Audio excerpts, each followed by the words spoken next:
Hi, I'm Isabella Brown. I'm a registered dietitian, and today this video will be talking about how to build your food storage.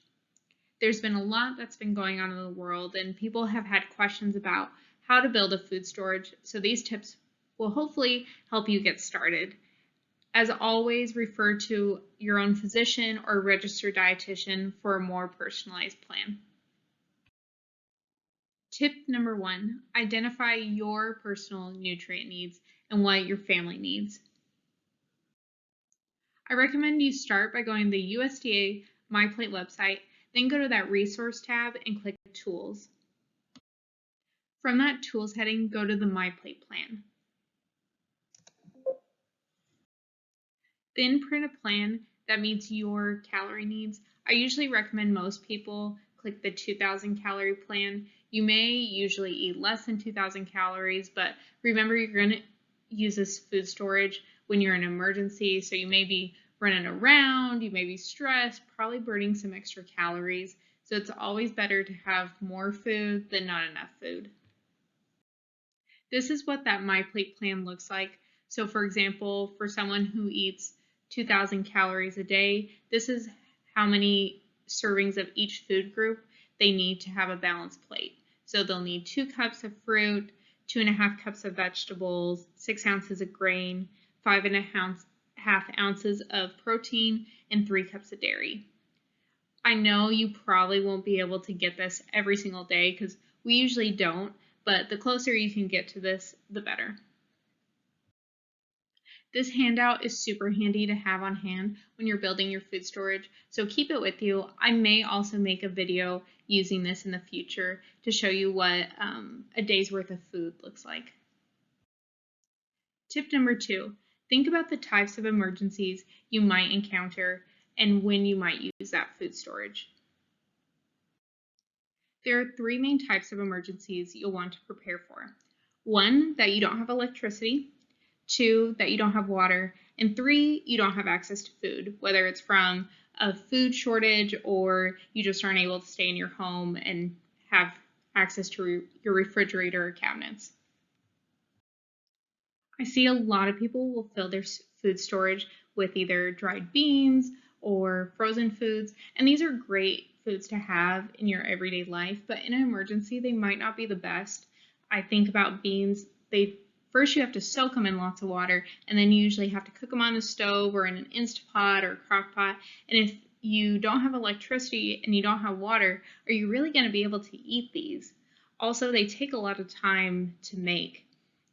Freezer foods are great to have, but if you don't have electricity, once again, your food is going to go bad and you're not going to be able to eat it, and it's going to be a waste.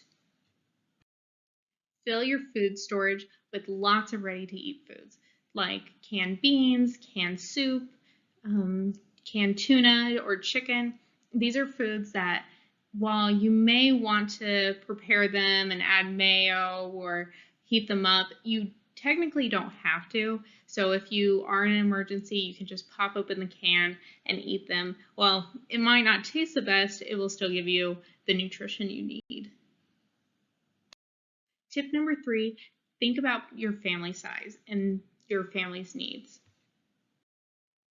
I see a lot of people will fill their cabinets with number 10 cans of food or these large boxes of food in case of an emergency, but that's not always the best option for small families. For example, I have a family of only 3 people, so if we have a number 10 can of beans and we open it and we don't have access to our refrigerator or some type of way to cool it, that food is probably going to go to waste. So we might benefit more from a bunch of smaller cans. But if you have a family of 8 people, you may be able to finish that can in one day, and so it could save you more money in the long term to buy in bulk.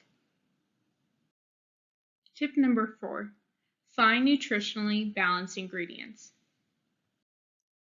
Balanced foods contain some type of protein, fat, carbs, and fruit or vegetable, ideally.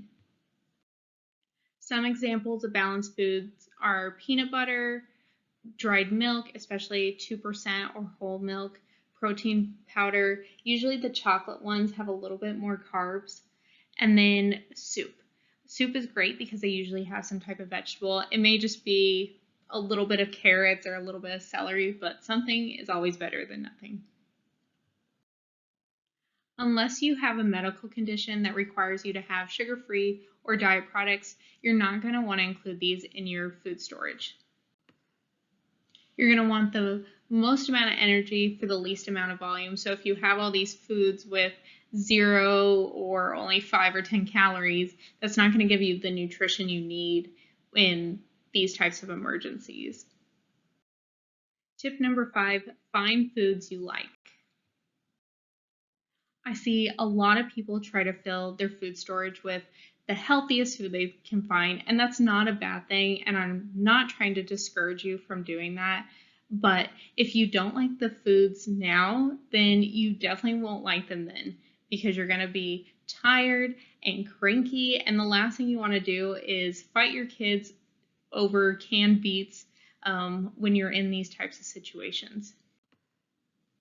I also recommend you add some type of fun food to your food storage, like cookies or candy. And not that that should be your entire food storage, but a little bit is going to just help you feel better when you're tired and stressed and in these emergencies, and just help make the day a little bit better. Tip number 6, safely store your food. Label your food with the expiration date and then check it frequently to see if it's about ready to expire. If it is, go ahead and use it in your everyday cooking, and the next time you go to the store, just replace it.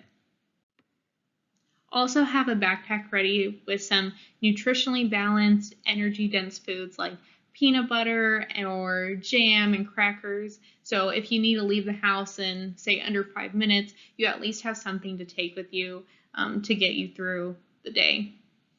And store your food in a clean, sealed box. Cardboard boxes sometimes can get little bugs in them, so it might be better to put in a plastic bag that you clean often and you don't store in extreme temperatures that are either too cold or too hot or in a dirty place. So those are my tips for today. Thank you for watching, and if you would like more nutrition tips, go ahead and subscribe below. Thank you.